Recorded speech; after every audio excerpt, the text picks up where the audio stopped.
عیادت کرنے کا عجیب واقعہ۔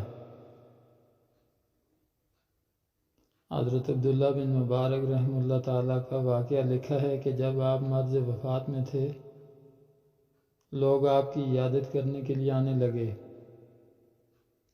عیادت کے بارے میں حضور اقدس صلی اللہ علیہ وسلم کی تعلیم یہ ہے کہ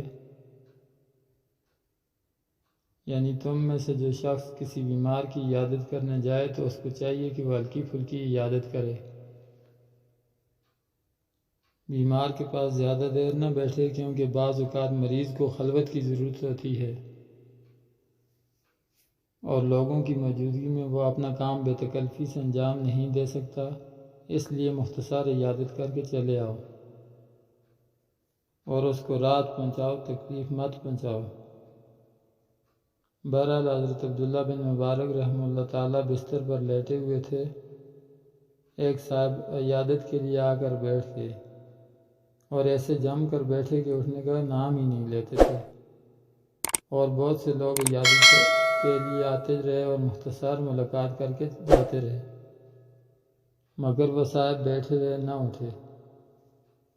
اب حضرت عبداللہ بن مبارک رحمہ اللہ تعالیٰ اس انتظار میں تھے کہ یہ صاحب چلے جائیں تو میں خلوت میں بے تکلفی سے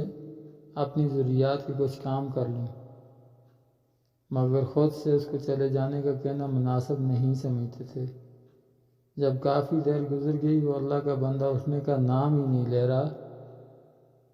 تو حضرت عبداللہ بن مبارک رحمہ اللہ تعالیٰ نے ان صاحب سے فرمایا، یہ بیماری کی تکلیف تو اپنی جگہ ہے ہی، لیکن عیادت کرنے والوں نے علیحدہ پریشان کر رکھا ہے۔ کہ عیادت کے لیے آتے ہیں اور پریشان کرتے ہیں۔ آپ کا مقصد یہ تھا کہ شاید یہ میری بات سمجھ کر چلا جائے، مگر وہ اللہ کا بندہ پھر بھی نہ سمجھا، اور حضرت عبداللہ بن مبارک رحمہ اللہ تعالیٰ سے کہا کہ حضرت اگر آپ اجازت دیں تو کمرے کا دروازہ بند کر دیں تاکہ کوئی دوسرا شخص عیادت کے لیے نہ آئے۔ حضرت عبداللہ بن مبارک نے جواب دیا، ہاں بھائی بند کر دو، مگر اندر سے بند کرنے کے بجائے باہر سے جا کر بند کر دو۔ بہرحال بعض لوگ ایسے ہوتے ہیں جن کے ساتھ ایسا معاملہ بھی کرنا پڑتا ہے، اس کے بغیر کام نہیں چلتا، لیکن عام حالت میں حتی الامکان یہ کوشش کی جائے کہ دوسرا آدمی یہ محسوس نہ کرے کہ مجھ سے اعراض برتا جا رہا ہے۔